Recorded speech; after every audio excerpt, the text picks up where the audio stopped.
Ei, mul on siuke tunne, et kõiki mu õiguseid on rikutud. Kui ühel päeval tuleb politseikonstaabel ja su arvutis on need pildid, siis tegu on kuriteoga. Elon Musk, Grok ja X on meil siin kanalil üsna tihti pildis, aga kahjuks mitte kunagi positiivsetel põhjustel.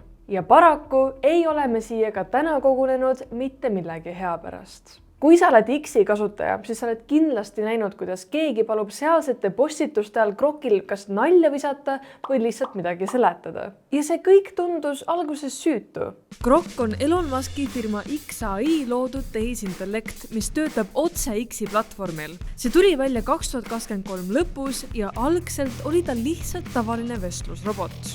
Aga siis lisati Grokile pildi genereerimise funktsioon ja asi kiskus kähku veidraks. Vaheta ära nende juuksed, vaheta ära nende nahavärv, eemalda nende jalast sokid, eemalda kõik inimesed pildilt, kes olid Epsteini failides. Lihtsalt öeldes, inimesed avastasid, et Grok teeb kõike, mida sa küsid. Kõike. Ja nii me jõuamegi siia. Grok genereeris 11 päevaga 3 miljonit seksuaalset pilti, millest umbes 23 000 olid lastest. Kas see uudis üllatab sind? Kui ma ausalt ütlen, siis tegelikult mitte. Kui hakata vaatama, kus see päriselt kõik pihta hakkas, siis eriliselt jääb silma üks hetk. 1. jaanuar. Elon Musk palub Grokil enda näo panna bikiini pildile, mida Grok ka koheselt teeb. See postitus läks viraalseks ja koos sellega tuli kaasa arusaam, et Grok ei küsi midagi, vaid lihtsalt täidab käske.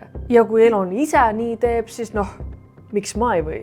Kaasa ei aita ka fakt, et Elon naeris piltide üle, kus kuulsaid inimesi tehti AI abil paljaks. Ja kõigest 2 päeva hiljem tuli üks esimestest uudistest, et X on täis seksualiseeritud pilte naistest ja lastest. Sellest ajast saati on uudistevoog sisuliselt ainult Grokist rääkinud. Iga päev tuleb mõni uus juhtum ja mingi uus šokeeriv näide. Ja enam ei ole kannatajad ainult kuulsused, vaid täiesti suvalised inimesed, kes postitasid endast või oma lapsest süütu pildi. Ei mingit nõusolekut, lihtsalt käsk ja sa oled paljas. Täna seadusandja ütleb selgelt seda, et alaealise pornograafiline sisu on keelatud, seda on keelatud luua, seda on keelatud omada ja seda on keelatud edasi saata, olenemata sellest, kas ta on loodud siis mingi tehisintellekti rakenduse või päris fotokaamera või päris jäädvustusena. Et seal on ka kohustused siis selle tehnilistele platvormidele, et oleks raporteerimisvõimalus, oleks ka need piirangud ja sellised kontrollmehhanismid. Ja praegu võib-olla, kui me vaatame seda Groki näidet, siis selgelt neid kontrollmehhanisme on seal liiga vähe.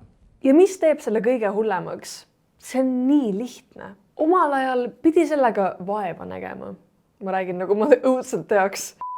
Pidi leidma spetsiaalse mudeli, selle alla laadima, omaenda arvutis jooksutama, teda õpetama ja ka siis ei olnud tulemused väga veenvad. Ja ükski teine peavoolu AI ei luba selliseid asju teha. ChatGPT ei lasknud mul isegi endast ja ühest anime karakterist musipilti genereerida. Ma ei taha sellest rääkida. See on mu taustapilt olnud mingi viimased aastaga. Aga Grok teeb seda avalikult, otse X-is. Sa pead lihtsalt kommenteerima kellegi postituse alla ja ütlema, mida ta tegema peab. Aga miks saab Grokiga nii lihtsasti teha? ChatGPT ei lase mul genereerida isegi mingit musipilte. Selle põhjus on hästi lihtne, et see tehisintellekti algoritmid koosnevad siis mitmest erinevast sellisest kihist ja Groki puhul antud juhul siis on selline sõnavabadus ja selline nagu rebelkäitumine sinna sisse kirjutatud. See on taotluslik, see ei ole juhuslik. Ja selle tulemusena nad siis selle efekti saavad. Kui me vaatame Geminit, ChatGPT-d, siis need on palju rohkem kontrollitud, palju rohkem juhitud. Aga kust jookseb piir AI pildi ja seksuaalkuriteo vahel? Päeva lõpuks sa teed kellegi paljaks ilma tema nõusolekuta. Ja Grokiga loodud pildid ei ole mingid udused 5 käega pikslid, vaid vägagi usutavad ja realistlikud. Nii realistlikud, et kohe ei pruugi aru saada, et see ei ole päris. Ja nüüd kujuta ette, su tööandja näeb netis pilti, kus sa oled põhimõtteliselt täiesti paljas. Ta ei tea, et see on fake ja ta teeb omad järeldused. Üks pilt võib hävitada suhted, karjääri, maine ja enesetunde. Kas selline AI seksuaalne sisu võib normaliseerida tavalisi seksuaalkuritegusid? Ma arvan, et see võib normaliseerida seda kindlasti, et me hakkame seda kuidagi liiga kergekäeliselt või iseenesestmõistetavalt võtma. Et võib-olla ka just see, et me ühel hetkel ei suuda enam teha vahet, milline on siis reaalne ja milline on siis tehis ja see võlts. Et need piirid võivad ühel hetkel hägustuda ja see kindlasti ei ole hea trend.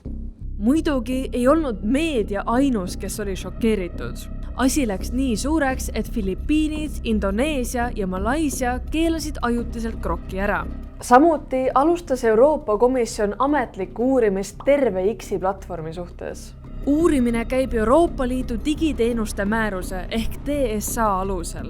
See on seadus, mis kohustab platvorme nagu X kaitsma kasutajaid kahjuliku sisu eest. Ilma nõusolekuta seksuaalsed deepfake'id lastest ja naistest on vägivaldne, lubamatu alandamine, lausus Euroopa Komisjoni juhtivametnik Henna Virkunen.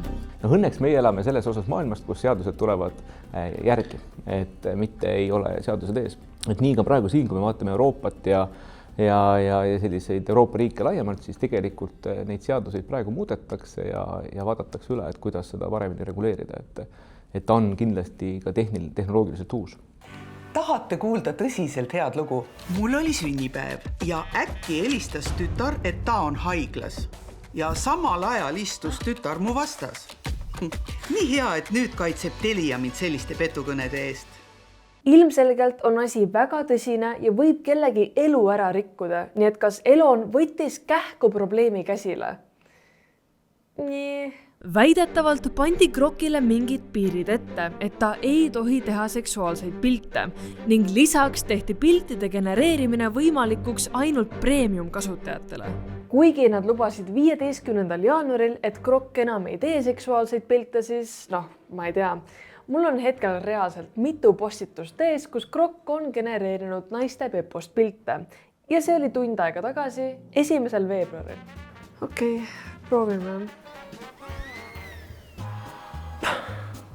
Mul on nii cringe.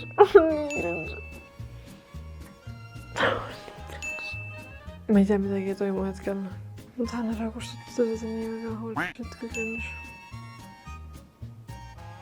Okei, ma kustutan seda ära. Sest et see on cringe. Mis ma sellega võiks teha?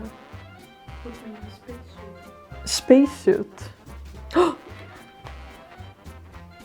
Krokk! Okei, nii et krokk töötab. Me teame seda vähemalt.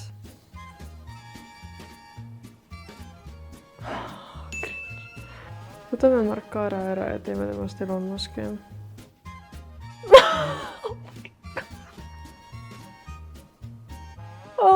Mark, I'm so sorry, kui sa kunagi näed seda.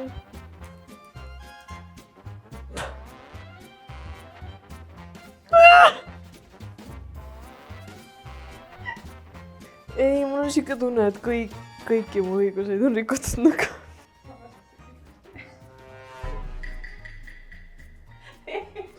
Sinu jaoks. Yeah, for personal reasons. 5 inimest on näitest. Vaesed 5 inimest.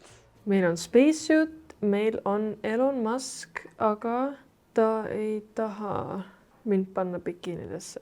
Kas asi on siis selles, et me oleme siin Euroopa Liidus ja Euroopa Liit on väga kuri X-i peale ja krokki peale?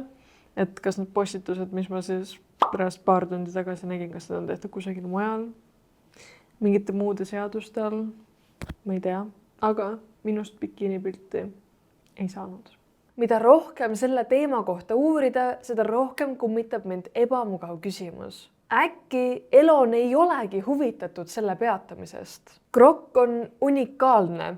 Mitte tarkusega täpsuse poolest, vaid selle poolest, et ta lubab teha asju, mida ükski teine AI ei luba. Ja vaadates seda, et krokk teeb ikka neid samu pilte, aga nüüd sa pead lihtsalt maksma selle eest, siis see on ärimudel. Ja Elon on liiga tark, et seda mitte märgata.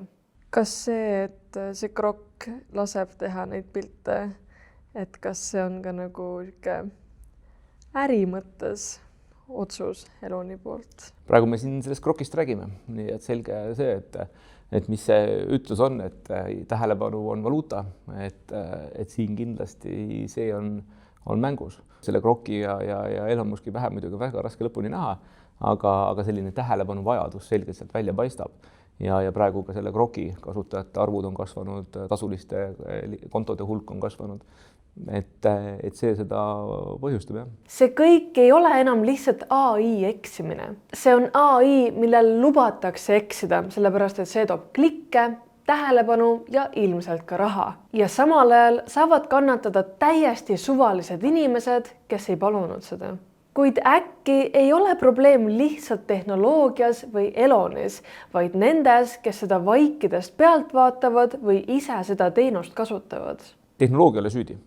Süüdi on inimesed, kes reegleid ja neid kasutusstsenaariumeid loovad. Et see tehnoloogia oma iseloomult on lihtsalt informatsiooni töötlemine ja informatsiooni loomine. Aga see, mida me sellega teeme, see on see, mis selle riski ju defineerib. Ma olen ka kuulnud, et me ei saa nagu delegeerida vastutust AI-le, öelda, et AI on süüdi.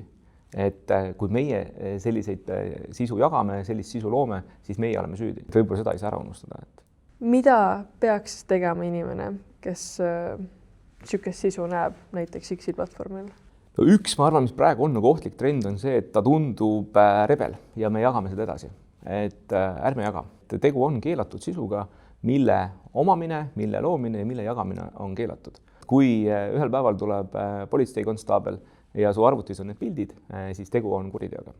Täna Euroopa regulatsioon määrab, et kõikides sellistes keskkondades peaks olema võimalus seda sisu raporteerida, kasutada siis seda funktsiooni või ka siis teatud juhul võtta ühendust veebikonstaabli ja ametiasutustega, et anda teada sellest, et ega seal midagi muud teha polegi. Ja kui see kõik tundub liiga haige, et lihtsalt edasi scrollida, siis on alati olemas vaikne protest. Me ei pea jääma platvormidele, mis meid ei kaitse. Mõnikord piisab ka lihtsalt lahkumisest. Aga jalgadega hääletada? Ja, kindlasti võib ka siis mitte selliseid keskkondi, kes selliste asjadega tegelevad, mitte kasutada. Ning see muud. Küsige endalt, kui see juhtuks sinuga, kui keegi paneks sinust alasti pildi netti üles, siis kas see ikka oleks lihtsalt naljakas AI pilt? Aga mis te arvate? Kas te olete üllatunud, et just X-is selline asi juhtus? Kas kroki juhtum on pigem erand või esimene suur märk sellest, mis meid ees ootab? Jätke oma mõtted ja arvamused kommentaaridesse.